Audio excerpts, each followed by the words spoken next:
Viena și am spus că ar fi drăguț să fac un birthday vlog și să vă iau cu mine să vedem ce facem astăzi. Și primul lucru pe listă este să mergem la un parc de distracții pentru că copilul din mine are nevoie de asta. Așa că hai să alegem un outfit pentru că sunt încă în pijamale.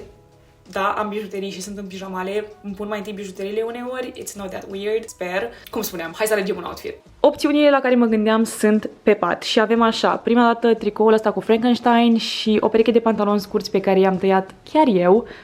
Se vede, sunt inegal, dar irelevant. Topul ăsta și o fustă neagră care are pantalonași scurți pe dedesubt, ceea ce este fantastic. Fusta este de la H&M, cred. Da, e de la H&M. Sau varianta a treia ar fi aceeași fustă neagră și topul ăsta de la Brandy Melville, care ar fi așa o variantă mai grunge. Ideea este să fie un outfit cât mai confortabil pentru că o să ne mișcăm mult și nu vreau să am probleme când mă dau în mașinuțe sau în orice alt fel de chestii la Prater. Ok, ăsta este outfitul final. Am mers pe varianta cea mai practică pentru că mă gândeam că dacă merg în montagne rusuri și chestii în parcul de distracții o să am nevoie de o gentuță din care să nu cadă chestii și o gentuță de umăr nu ar fi fost foarte confortabilă și în picioare am Doc Marten și mei foarte trusty care, sincer, sunt extraordinar de confortabili. O groază de accesorii, evident. Este foarte ciudat să filmez aici pentru că se holbează sormea la mine și probabil o să apară și ea în vlog pentru că, da, este ziua amândurora, suntem gemene, dacă nu știați. Și acum că sunt gata, hai să mergem la Prater. Și bam, ne-am teleportat în Prater, cel mai mare parc de distracții din Viena. Ui! Eu chiar voiam să mă dau în chestia asta, dar Mirunii este frică de înălțime, așa că din păcate am spus pas. Prima noastră oprire oficială din Prater a fost la intrarea principală, unde ne-am dus la magazinul de suveniruri, pentru că avem un fel de tradiție de ziua noastră să ne îmbrăcăm mai out there.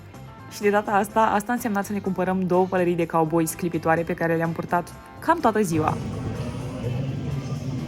Următorul pas a fost să ne decidem unde mergem, care chiar a fost o chestie foarte dificil de făcut având în vedere cât de multe atracții sunt în Prater, aproximativ 250 conform Wikipedia, și cumva, dintre toate, Miruna a vrut să mergem la aruncat cu mingea în conserve. Măcar de s-ar fi descurcat, dar cine sunt eu să vorbesc? Cum spuneam, aici mă puteți vedea înfrântă nu o dată, ci de 2 ori. Prima dată încercând să-mi dau seama pe ce buton se apasă ca să coboare chestia aia, sacul de box, și a doua oară cred că se poate observa din video. Dacă și aici, uite, un buton aici sus. Stai!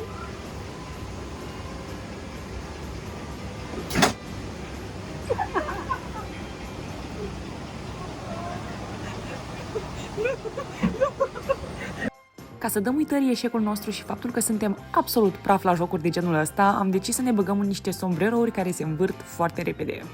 Pur și simplu niște sombrerouri ținute de cactus care se învârt pe muzică pop din anii 2010-2012,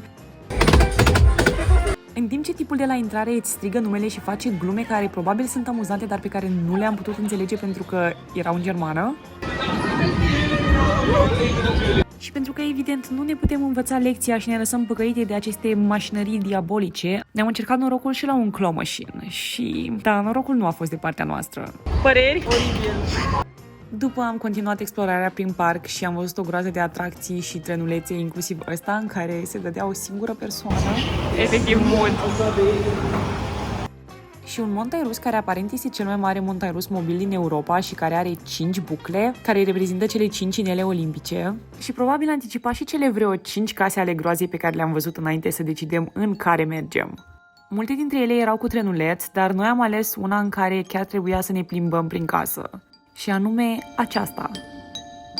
Și nu cred că am menționat, dar în Prater nu se plătește intrarea în parc, ci se plătește intrarea la fiecare atracție și asta, de exemplu, a fost 6 euro. Am supraviețuit. În punctul ăsta deja ni se făcuse foame și părea că vine și o furtună, așa că am fugit repejor spre metrou, dar nu înainte de a face o mică oprire la posterele astea foarte drăguțe.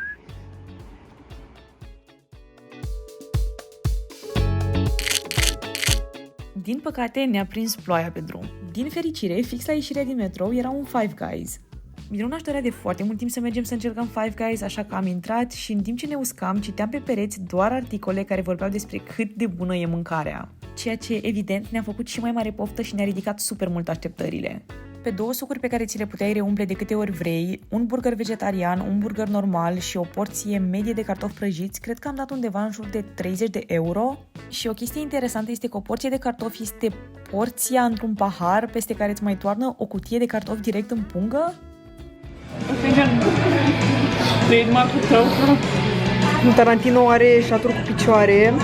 Doar sunt mânurile manuale. Ca mâncare, burgerul sincer nu m-a impresionat, dar eu oricum nu sunt o mare fană a burgerilor, însă cartofii au fost demențiali, delicioși, minunați, incredibili, show-stopping. Fix așa mă simțeam cât îi mâncam. Cartofi!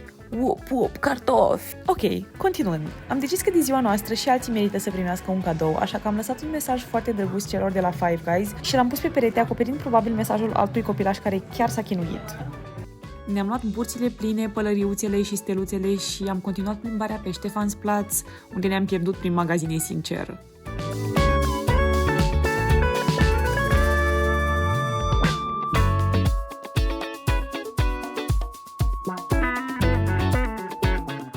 Ok, deci am intrat în magazinul Swarovski să ne uităm la niște chestii și după ne-a complimentat șepcile și ne-a dat asta.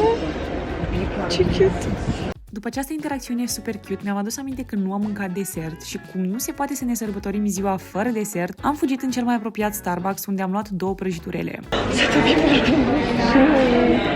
În mod ideal ar fi trebuit să avem și niște lumânări, doar că cei de la Starbucks nu aveau și nu am găsit la niciun magazin în apropiere. Ceea ce a însemnat că a trebuit să ne bucurăm de brioșa carrot cake și de tarta mea vegană cu fructe de pădure, așa, fără nicio lumânare. Foarte trist.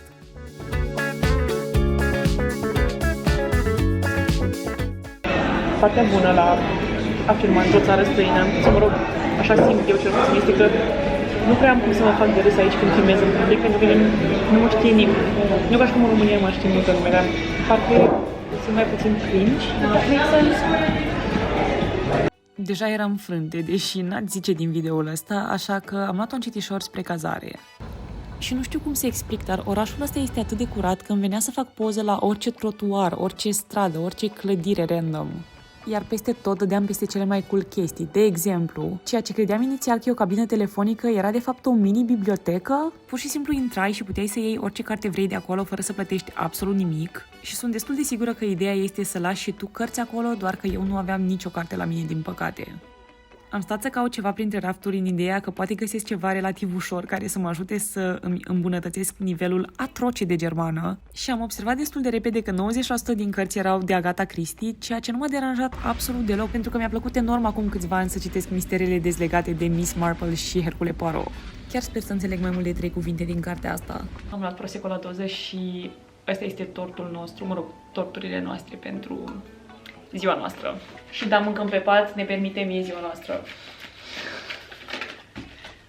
Și asta este ce se întâmplă când nu poți să treci peste faptul că prăjiturile tale de la Starbucks nu au avut lumânări de ziua ta.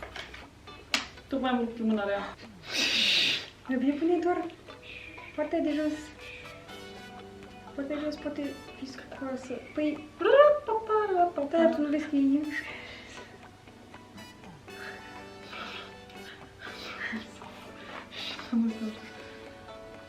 Happy birthday to us. Happy birthday to us. Happy birthday, dear Mara. Happy birthday to us.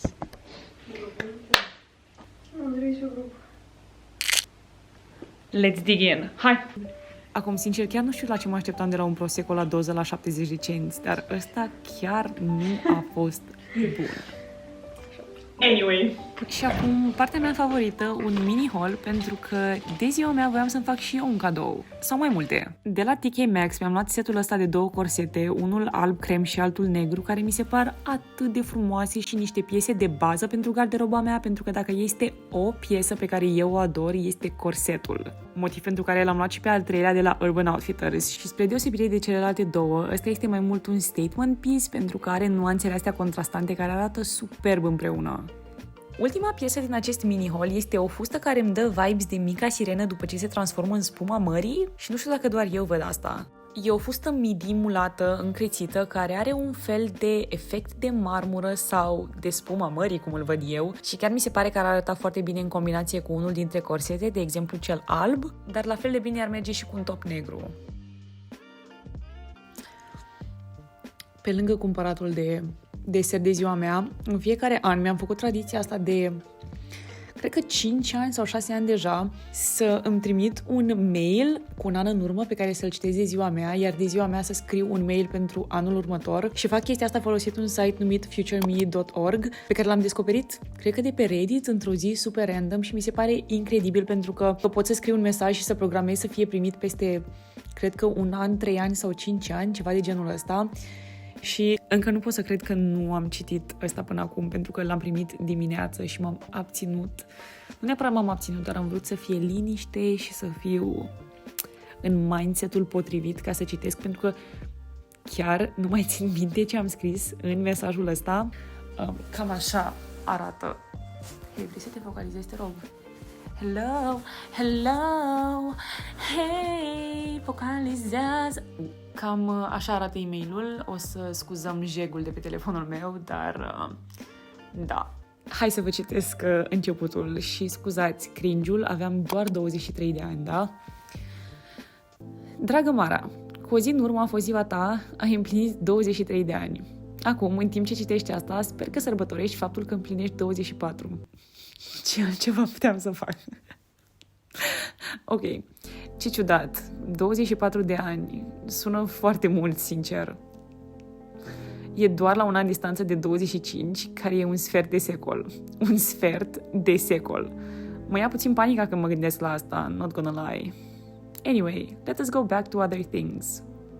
Și de aici, personal things. Dacă vreți și voi să vă scrieți un mesaj de genul ăsta pentru eu-ul vostru viitor, eu am observat că ajută foarte mult să am o structură și structura mea arată cam în felul următor. Încep de obicei cu un paragraf în care descriu cum mă simt în prezent și unde sunt în prezent, ca eu-ului meu din viitor să-i fie ușor să-și amintească cum mă simțeam acum. După încep oarecum să povestesc niște evenimente notabile care m-au marcat din ultimul an și le iau pe capitole cum ar fi familie, viață romantică, viață profesională, dezvoltare personală, lucruri de genul ăsta. Apoi urmează paragraful meu favorit, care este paragraful de întrebări pentru eu-ul meu din viitor. E un paragraf unde încerc să-mi imaginez unde o să ajung peste un an și îmi pun tot felul de întrebări legate de asta. Și din nou, când spun unde o să ajung, mă gândesc unde o să fiu psihic, unde o să fiu fizic, unde o să fiu din toate punctele de vedere. Anul trecut, de exemplu, mi-am pus întrebări de genul: te-ai apucat de cursuri de echitație? Ai trecut de 5.000 de abonați așa cum ți-ai propus? Foarte multe întrebări specifice care, într-un fel, sper să facă pe Mara de 25 de ani să se simtă responsabilă de Mara de 26, așa cum eu, Mara de 24, se simte responsabilă de Mara de 25. Și de obicei încerc să închei cu un fel de scrisoare de dragoste pentru Future Me, pentru că știu că în orice punct din viitor, Mara de atunci va vrea să știe că Mara de acum e mândră de ea și într-adevăr este și trebuie să-i aduc aminte de chestia asta. Și nu știu, mi se pare foarte cute să citesc lucrurile pe care voiam să mi le spun acum un an și să mă gândesc la ce aș vrea să-mi spun mie de peste un an. Mi se pare sincer cel mai bun mod de a încheia ziua mea, pentru că îmi dă ocazia să mă gândesc la anul nu calendaristic. Cum se zice? Dacă nu e an calendaristic, e an... Da, adică mă refer la an cronologic. Anul care a trecut de când am împlinit data trecută 23 de ani. Deja s-au mai adunat, cred că 6 e-mail-uri de genul ăsta și e foarte drăguț să am așa un fel de colecție și să văd cum am evoluat sau involuat. Da, mulțumesc, Miruna. Cum am involuat de-a lungul timpului. Și cu e-mailul ăsta o să se încheie și ziua mea. Vă las, trebuie să-i scriu un mesaj Marei de 25 de ani. O să-mi ia ceva.